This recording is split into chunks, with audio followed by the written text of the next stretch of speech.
Growing up, I was a tomboy. I liked boy clothes a lot. I didn't feel comfortable around men when I was little because I was molested by, I'll say, a 63-year-old white guy.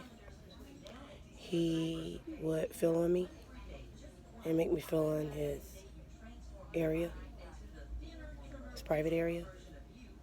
I was like about 9 years old.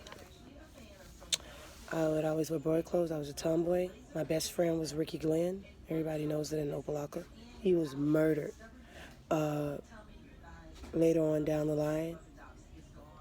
So all my friends was guys. Um, yeah, I remember, you know, going through therapy and counseling, same thing to me. But I remember going through counseling to talk about what I went through and group therapy and stuff like that to help me cope. I also remember when I was about 7 and a half, my basically around the time that my dad lost his clinic, my dad would get treated any kind of way. Like my dad, when he left prison after 18 months, I believe, for losing his clinic, he wound up staying with my grandmother. And with my grandmother was best friends to my dad's enemy, the person who put my dad in prison. She was best friends to him. And her name was Lottie Hines. She took the clinic out of my dad's name and she stole all type of money and property. But my dad, you know, he didn't try to fight with them too much about it, but he didn't appreciate it at all because my grandmother could have took the clinic and put it in her name, but instead she was working with the enemy. So anyway, we always wanted, I remember 101 Dalmatian, me and my little sister would dress alike and they'll think we were twins.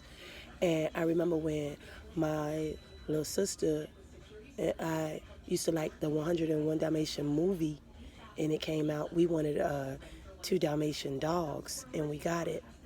And instead of putting the dogs in the yard, my grandmother would put the dogs in the room with my dad. And they would poop everywhere. And me and my dad would feel some type of way about it. And, my dad would wake up to poop smeared everywhere and, treat it horribly. And to this day, I really remember that. You treated my dad like a animal, man. And, it is what it is. But I'm telling you, my life story or whatnot. So, you know. On top of that, what happened to why I wind up in foster care. At 11, I wound up in foster care because I kept running away. And Jacob Ajayi was my social worker at the time. He was from Africa. He was pretty strict. He worked for the Department of Children and Family in Miami-Dade County at the time, Florida. And he was pretty strict. He didn't like me running away. And when my grandmother used to complain, it was as if